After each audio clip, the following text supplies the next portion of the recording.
नमस्कार दोस्तों।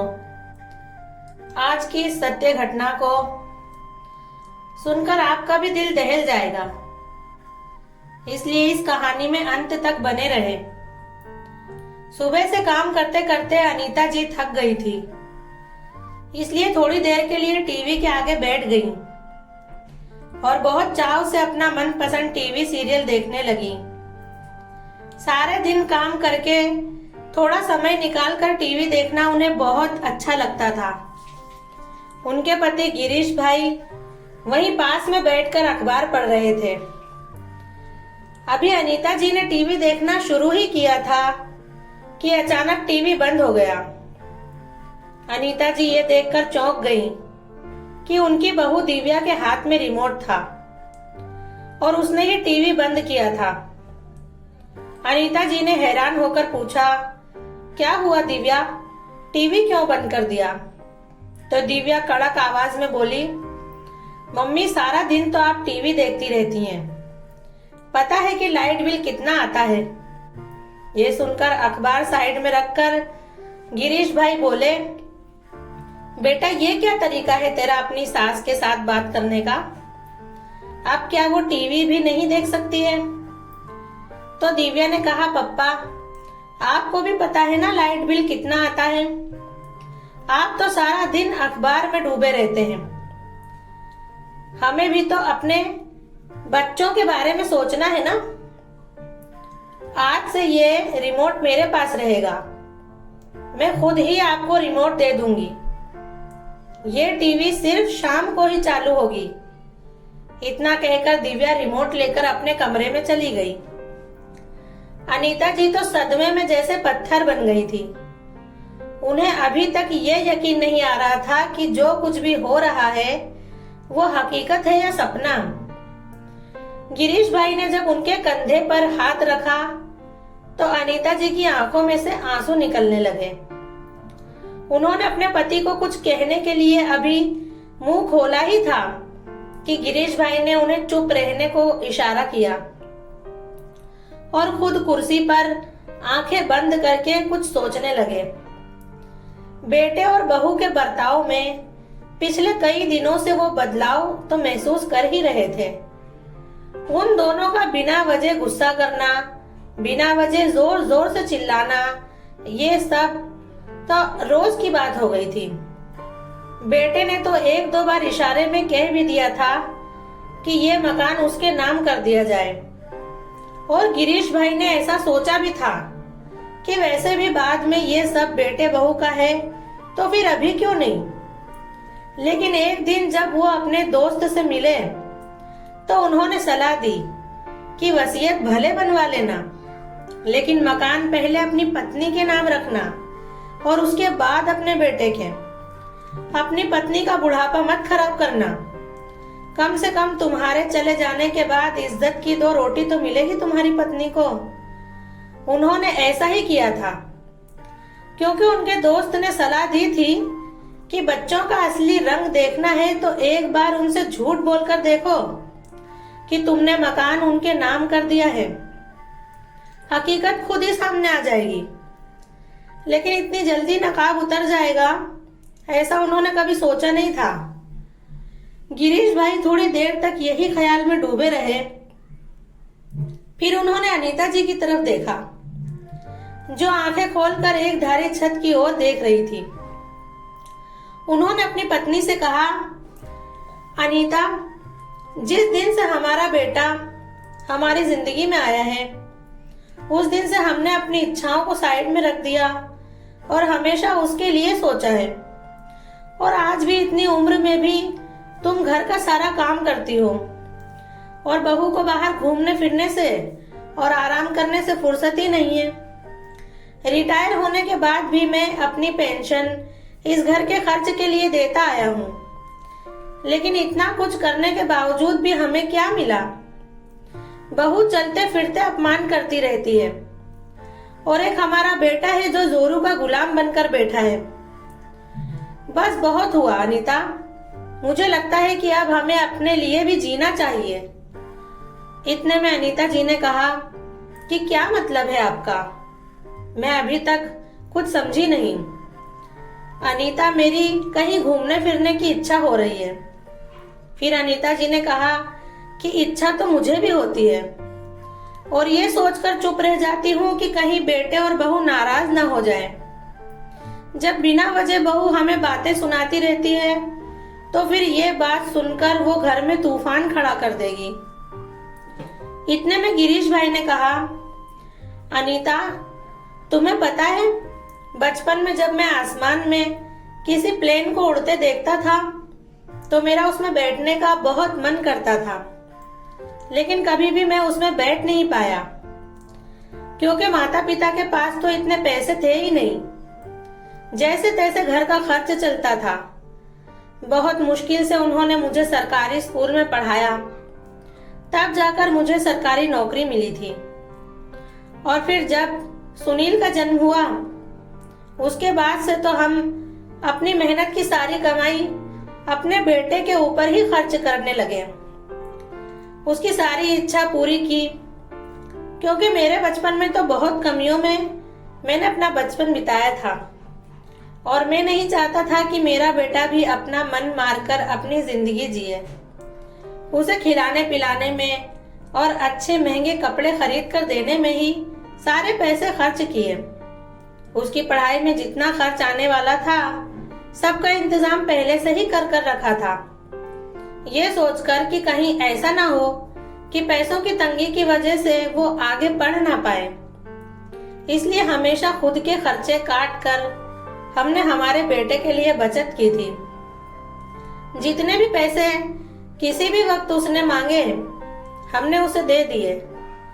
एक ही पगार में बेटे की पढ़ाई, घर का खर्च और मेरे बूढ़े माँ बाप की देखभाल, ये सब कितनी कुशलता से हम दोनों ने एडजस्ट किया था, ये तो हम दोनों ही जानते हैं। लेकिन बेटे ने तो सब चीज से इनकार कर दिया। सोचा था कि बुढ़ापे में सारी जिम्मेदारियों से मुक्त होकर आराम से रहेंगे, लेकिन यहाँ तो बुढ़ापे में भी हमारे बहू और बेटे ने हमारे ऊपर कितनी पाबंदी लगा दी है। इतने तो हम उस जमाने में भी पाबंदी में नहीं थे जब हमारे कंधे पर जिम्मेदारियां थीं, और आज जब जिम्मेदारियों से छुटकारा पाने का समय आया तो बहू ने सारे दिन के लिए तुझे रसोई के कामकाज में व्यस्त कर दिया, और मेरी पेंशन का सारा पैसा लेकर आज बेटा और बहू हमें ही आंखें दिखा रहे हैं। फिर अनीता जी उदास होकर बोली, हम लोग और दूसरा कर भी क्या सकते हैं, ये तो अब हमारी किस्मत है, और हमें सारी जिंदगी इसी तरह से ही रहना पड़ेगा। नहीं अनीता, मैं ऐसा नहीं होने दूंगा। मैंने जो सोचा है वो मैं करके रहूंगा। अनीता जी ने आशा भरी नजरों से अपने पति की तरफ देखा और कहने लगी कि क्या सोचा है आपने। फिर गिरीश भाई ने कहा कि बस कल तलक की राह देख लो, और फिर देखना मैं क्या करता हूँ। दूसरे दिन गिरीश भाई अयोध्या धाम जाने के लिए अपनी पत्नी अनीता और खुद के लिए 2 टिकट निकलवा कर ले आए। वो टिकट बस या ट्रेन की नहीं थी, लेकिन प्लेन की थी। उन्हें हर महीने 40,000 पेंशन मिलती थी, जिसमें से उन्होंने 25,000 की टिकट निकलवाई थी और 15,000 अपने पास खर्च के लिए रख लिए थे। उन्होंने आकर अनीता जी को टिकट दिखाई तो अनीता जी घबरा गई। क्या आपने पेंशन के सारे रुपए खर्च कर दिए? अरे ये आपने क्या किया? अब दिव्या क्या कहेगी? अरे अनीता, तो चिंता मत कर, हम अपने बहू बेटे पर निर्भर नहीं हैं। अपने पास मेरा खुद का पगार आता है पेंशन के रूप में। थोड़े दिन बीत जाने दे। उसके बाद एक दिन उनकी बहू दिव्या गुस्से में पैर पछाड़ती हुई उनके पास आई और बोली, मम्मी, आखिर ये आप लोगों का क्या चल रहा है? उसकी ये बात सुनकर अनीता जी हैरान रह गईं और पूछा, क्यों, क्या हुआ बेटा? अच्छा, पूछ तो ऐसे रही हो जैसे कि कुछ पता ही नहीं। इस बार पप्पा ने अपनी पेंशन के रुपए दिए नहीं है। महीने की 1 तारीख हो गई है। तुम आज ही उनसे कहो कि पेंशन के रुपए निकाल कर मुझे दे दे। बेटा, बात यह है कि इस बार तुम्हारे पापा और मैंने एक साथ बाहर घूमने जाने का प्रोग्राम बनाया है और उनके पेंशन के पैसों से ही हमने घूमने जाने की टिकट भी निकलवाई है। इसलिए इस बार तो पेंशन के पैसे हम तुझे नहीं दे पाएंगे। अनीता जी ने जरा अटकते हुए कहा। यह सुनकर दिव्या बोली, क्या तुम दोनों घूमने जा रहे हो? शर्म नहीं आती इस उम्र में रखड़ते हुए? चुपचाप घर में बैठे रहो जैसे दूसरे बुजुर्ग लोग रहते हैं। पता भी है घर में कितना काम होता है। आने दो तुम्हारे बेटे को, उनसे भी कहूंगी कि कितना फालतू खर्च करते हैं उनके माँ बाप। और हम दोनों से पूछे बिना तुम दोनों ने बाहर घूमने जाने का सोचा भी कैसे? दिव्या की बात सुनकर अनीता जी समझ गई कि आज उनके बेटे के आने के बाद घर में अच्छी खासी तू मैं होने वाली है, क्योंकि हमेशा से घर में ऐसा ही होता चला आ रहा है कि पेंशन के सारे पैसे उनके बेटे और बहू उनसे ले ले और अपने हिसाब से खर्च करते हैं। यहाँ तक कि उन्हें उसमें से 500 रुपए तक निकालने की छूट नहीं थी। अगर वो लोग ऐसा करते तो घर में बहुत ज्यादा झगड़ा होता था। एक दिन की बात है, गिरीश भाई ने उनकी शादी की सालगिरह पर अनीता जी को 1000 रुपए की साड़ी खरीद कर दी। तो पेंशन में से 1000 रुपए कम देखकर उनकी बहू गिरीश भाई पर चिल्लाते हुए बोली, इसमें से 1000 रुपए का तुमने क्या किया? कहाँ खर्च करके आए हो? फिर गिरीश भाई ने कहा कि मैंने तुम्हारी सास के लिए उनकी मनपसंद साड़ी खरीदी है, क्योंकि बहुत दिनों से उसने कोई साड़ी नहीं ली थी। जब भी मैं उसके लिए साड़ी खरीदने की बात करता तो वो कहती कि मेरे पास बहुत सारी साड़ियां हैं, लेकिन जब साड़ी पहनने की बारी आती तो एक भी ढंग की नई साड़ी दिखाई नहीं देती। इसलिए मैंने सोचा कि एक साड़ी उसके लिए खरीद लूं। ये सुनकर दिव्या बोली, क्या साड़ी खरीदने में तुमने 1000 रुपए उड़ा दिए? इस उम्र में तुम लोगों एनिवर्सरी की गिफ्ट दे रहे हो एक दूसरे को, जरा तो ख्याल करो। घर में छोटे बड़े कितने खर्चे होते हैं, लाइट बिल, राशन, दूध का, सब्जी का, हर चीज का खर्च हमें उठाना पड़ता है। लेकिन तुम लोगों को कहाँ पता चलता है कि शहर में रहना कितना मुश्किल होता है। सारी जिंदगी तो गांव में रहे हो। इस घटना को याद करके अनीता जी मन ही मन में घबरा रही थी कि जब दिव्या ने 1000 रुपए के लिए घर में इतना बड़ा हंगामा मचाया था तो पेंशन के सारे रुपए टिकट पर खर्च हो चुके हैं, तो अब क्या करेगी? रात को जब अनीता जी का बेटा सुनील घर आया तो दिव्या ने उसे सारी बात बताई।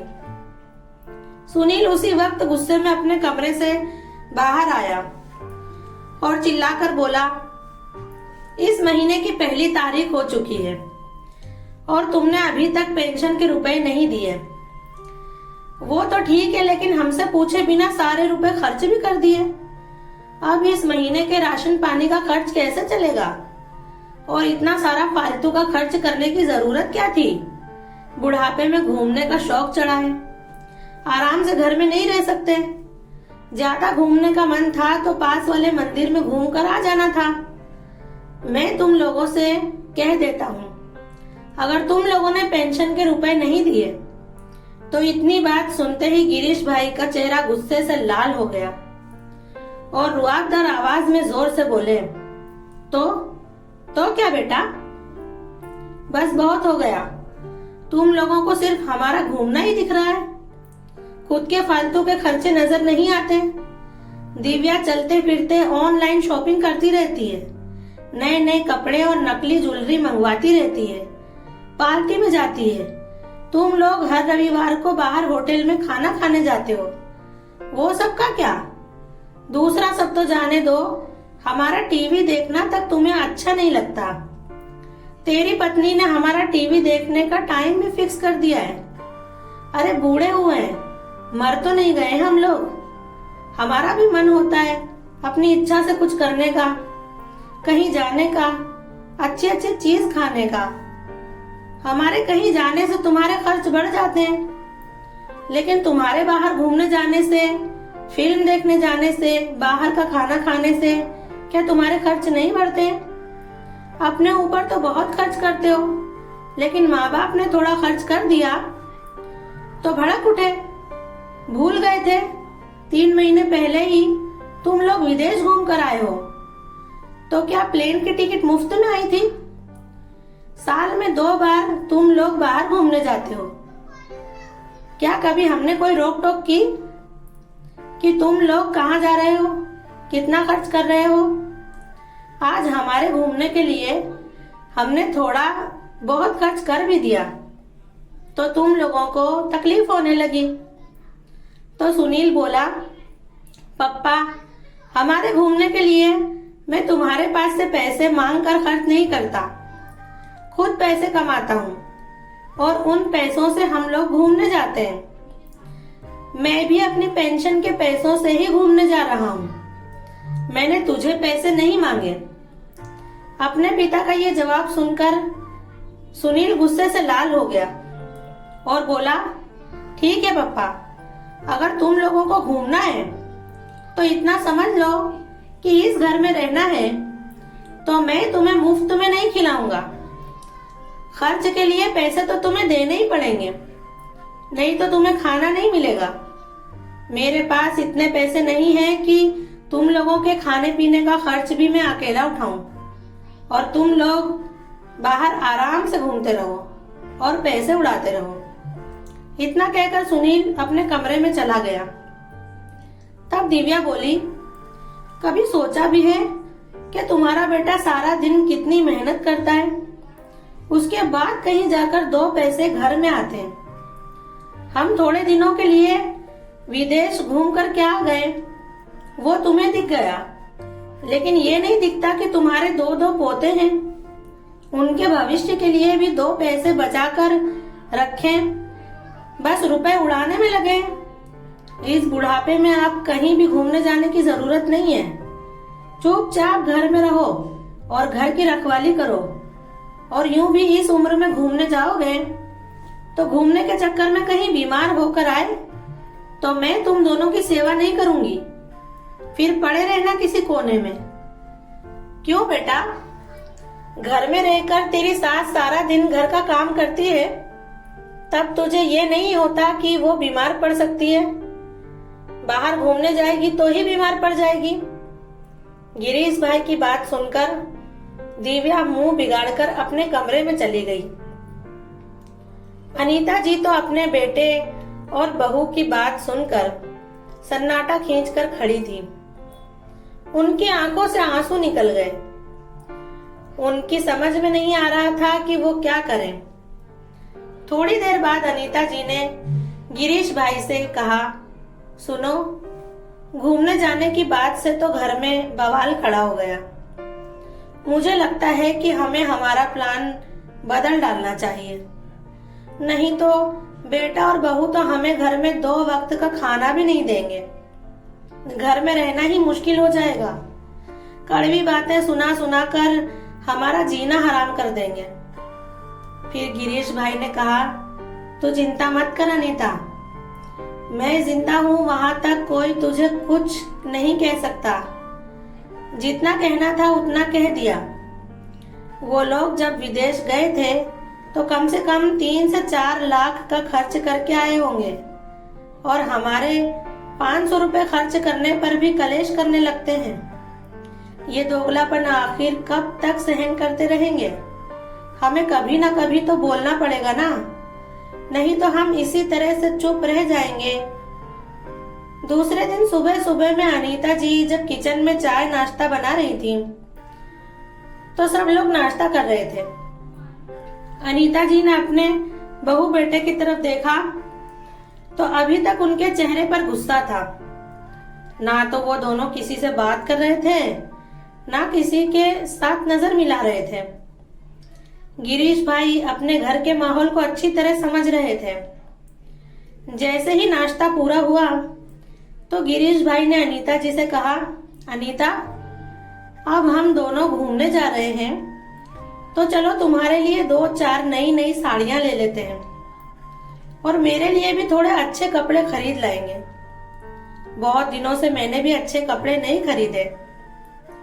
जब घूमने जाएंगे तो पुराने कपड़े नहीं पहनेंगे। गिरीश भाई की इतना कहने की देर थी कि उनका बेटा और बहू तो पहले से ही गुस्से में झगड़ने के लिए तैयार बैठे थे। सारी सीमाओं को पार करते हुए उनका बेटा सुनील बोला, पप्पा अब हम तुमको अपने पास नहीं रख सकते। अरे तुमने तो सारी हद पार कर डाली।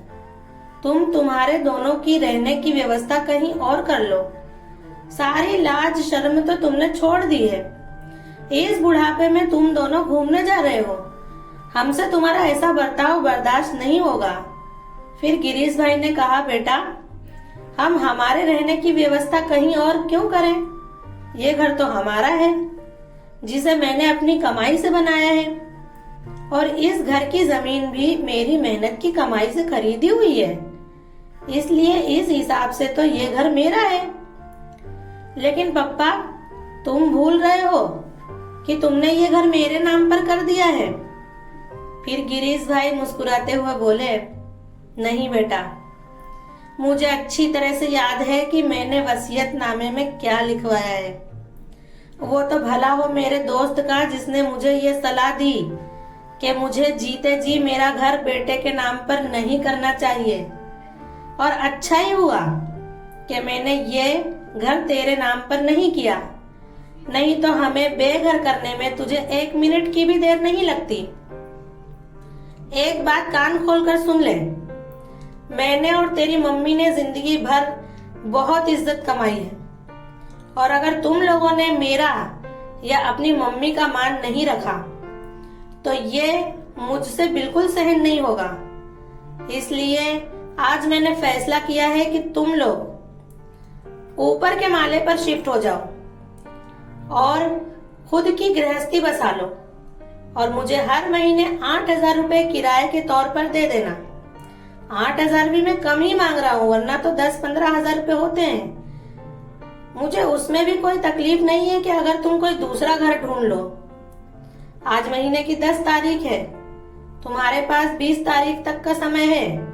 सोच कर जवाब दे देना, मैं उसी हिसाब से आगे का हिसाब रखूंगा। अब फैसला तुम्हें लेना है। इतने में दिव्या बोली कि अगर तुम हमें इस घर में से निकाल दोगे तो इतने बड़े घर में अकेले क्या करोगे, और इस बुढ़ापे में तुम्हारी देखभाल कौन करेगा? आखिर हम तुम्हारे बेटे और बहू हैं, तो हम ही तुम्हारे काम आएंगे ना। फिर गिरीश भाई ने कहा, तुम इसकी चिंता मत करो, अभी तो हमारे हाथ पैर चलते हैं, उस पर तुमने हमारी ये गत बना रखी थी। तो अगर हम पूरी तरह से तुम पर निर्भर हो जाते तो तुम तो हमें भूखा मार देते। अब अपने रुपए खर्च करने ही हैं, तो फिर हम तुम्हारा रुआब क्यों बर्दाश्त करें? और रही बात बुढ़ापे में समय बिताने की, तो इतना बड़ा घर है, इतने बड़े घर में मैं 2 किराएदार आराम से रख सकता हूँ, और काम वाली बाई मिलना कोई मुश्किल बात नहीं है।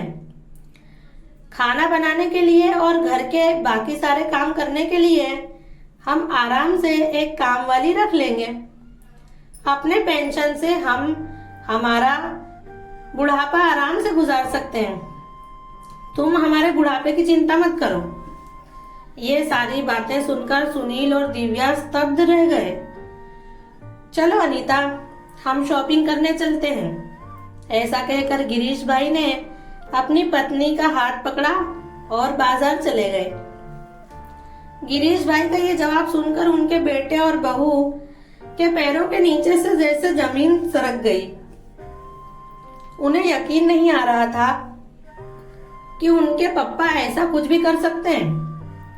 शाम के वक्त वो अपने लिए अपने मनपसंद कपड़े खरीद कर ले आए, लेकिन अब उनकी बहू दिव्या को चुप रहना ही ठीक लगा। उसकी समझ में आ गया था कि अगर वो कुछ कहेगी तो उसके ससुर उसे फिर से 2-4 बातें सुना देंगे। दूसरे दिन गिरीश भाई और अनीता जी को प्लेन में बैठकर अयोध्या की यात्रा पर जाना था, जिस वजह से वो दोनों बहुत खुश थे, क्योंकि वो पहली बार अपना प्लेन में बैठने का सपना पूरा करने जा रहे थे। सवेरे वो दोनों तैयार होकर अपना बैग लेकर जैसे ही बाहर निकलने लगे तो अपने बेटे और बहू को आवाज लगाकर कहा कि हम 10 दिन के बाद वापस आएंगे, वहां तक तुम लोग अपना इंतजाम कर लेना। इतना कहकर वो दोनों एयरपोर्ट जाने के लिए निकल गए। एयरपोर्ट पर प्लेन को देखकर वो लोग अंदर ही अंदर बहुत ही खुशी महसूस कर रहे थे। गिरीश भाई अनीता जी से कहने लगे, देखो तो प्लेन कितना बड़ा होता है। जब आसमान में उड़ता देखा तो ऐसा लगता था कि वो बिल्कुल छोटा होगा, लेकिन आज सामने से देखा तो पता चला कि असल में कितना ज्यादा बड़ा होता है। जब वो दोनों अयोध्या पहुंचे तो वहां पहुंचकर उन दोनों ने मंदिर में दर्शन किए और फिर आसपास की जगह पर घूमने के लिए निकल गए। अनीता जी कहने लगी, सच में ये दिन हमारी जिंदगी के सबसे बेहतरीन दिन है, जब हमें एक दूसरे के साथ इतना अच्छा समय बिताने का मौका मिल रहा है। फिर गिरीश भाई बोले, अनीता, हम बूढ़े हो गए हैं तो क्या हुआ, हमारे मन में भी तो इच्छाएं होती हैं। बुढ़ापे के आते ही हमारी इच्छा मर तो नहीं जाती है ना। अच्छा खाने की, अच्छे कपड़े पहनने की और घूमने की इच्छा तो हमारे मन में भी होती है, लेकिन आजकल के बेटों को लगता है कि बुढ़ापा आ गया है तो जिंदगी जैसे खत्म हो गई है।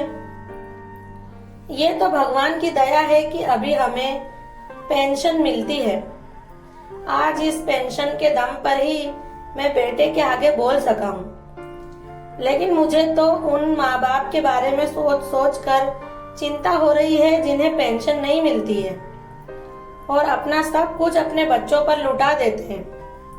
बुढ़ापे में काम आए ये सोचकर अपने पास किसी भी तरह की बचत नहीं रखते। किस तरह से वो अपना बुढ़ापा गुजारते होंगे, जब उनके बच्चे एक एक चीज के लिए उन्हें लाचार कर देते होंगे। अयोध्या का मंदिर तो बहुत दूर की बात है, हमारा बेटा तो हमें पास के किसी मंदिर में लेकर नहीं गया। चलो छोड़ो अभी इन बातों को। अनीता, हम यहाँ आराम से थोड़े दिन बिताएंगे और फिर घर जाएंगे। देखते देखते 10 दिन बीत गए। उसके बाद जब वो दोनों घर वापस आए तो उन्हें देखते ही सुनील और दिव्या फौरन उनके पास दौड़कर गए और उनके पैरों में गिर गए और कहने लगे, पप्पा हमें माफ कर दो, हमसे भूल हो गई है। तुम्हें जिस तरह से इस घर में रहना है उस तरह से रहो। तुम्हें जहाँ घूमने जाने का मन हो वहां घूम कर आओ, लेकिन हमें इस घर में से मत निकालो। हम इस घर को छोड़कर कहाँ जाएंगे? तुम तो जानते हो कि मेरा पगार कितना है। अब उसमें से भी मैं मकान के भाड़े के 8,000 निकाल दूंगा तो मैं घर का खर्च कैसे चलाऊंगा? फिर दिव्या बोली, मम्मी तुम ही पापा को समझाओ कि हमें इस घर में से जाने को ना कहें। आगे से घर का सारा काम मैं ही करूंगी, तुम बस बैठकर आराम करना और शांति से टीवी देखना। टीवी का रिमोट तुम्हारे पास ही रहेगा। गिरीश भाई को यकीन हो गया था कि अब उनके बेटे और बहू को अकल आ गई है। वो लोग उनकी बुढ़ापे की जिंदगी में दखल अंदाजी नहीं करेंगे। फिर उन्होंने कहा, ठीक है बेटा, अगर तुम लोग इस घर में रहना चाहते हो तो मेरी भी एक शर्त है। मैं अपने पेंशन के सारे रुपए तुम्हें नहीं दूंगा, थोड़े पैसे मैं अपने पास रखूंगा, क्योंकि बुढ़ापे में मेरे और मेरी पत्नी के भी थोड़े खर्च होते हैं। हमारी दवाओं का खर्च वो तो चलता रहता है, कभी ब्लड प्रेशर की दवा तो कभी डायबिटीज की दवा तो कभी जोड़ों के दर्द की दवा, और बार बार मुझे तुम्हारे आगे हाथ फैलाना पड़े वो मुझे अच्छा नहीं लगता। खुद के पैसों के लिए मैं तुम पर आधारित रहूं ये मुझे मंजूर नहीं। फिर सुनील ने कहा, नहीं पप्पा ये मत कहो, ऐसी बातें मत करो, तुम्हें जैसा ठीक लगे तुम वैसा ही करना। फिर सुनील ने दिव्या से कहा, दिव्या तू यहाँ खड़ी खड़ी क्या कर रही है? जल्दी से मम्मी और पापा के लिए चाय बना कर ले आ। ये दोनों थक गए होंगे। इतनी बात सुनते ही गिरीश भाई के चेहरे पर मुस्कुराहट आ गई और मन ही मन में सोचने लगे कि आज अगर उन्होंने अपने और अपनी पत्नी के आत्मसम्मान के लिए ये फैसला नहीं लिया होता तो पहले की तरह आज भी मन मार मार कर उन्हें गुजारा करना पड़ता। कभी कभी जिंदगी में खुद के लिए थोड़े सख्त कदम भी उठाने पड़ते हैं। थोड़ा स्वार्थी बनने में भी कोई बुराई नहीं होती। ये तो दुनिया है और दुनिया कुछ ना कुछ तो कहती ही रहेगी, लेकिन जब हाथ में पैसा हो तो हमें अपनी इतनी वैल्यू तो रखनी चाहिए कि कोई हमें कुछ कह ना सके और अपने पैसों के दम पर हम हमारी जिंदगी को आत्मसम्मान के साथ गुजार सकें। दोस्तों, आपको हमारी आज की कहानी कैसी लगी कमेंट में जरूर बताएं और ऐसी नई नई कहानी सुनने के लिए मेरे चैनल को सब्सक्राइब जरूर करें।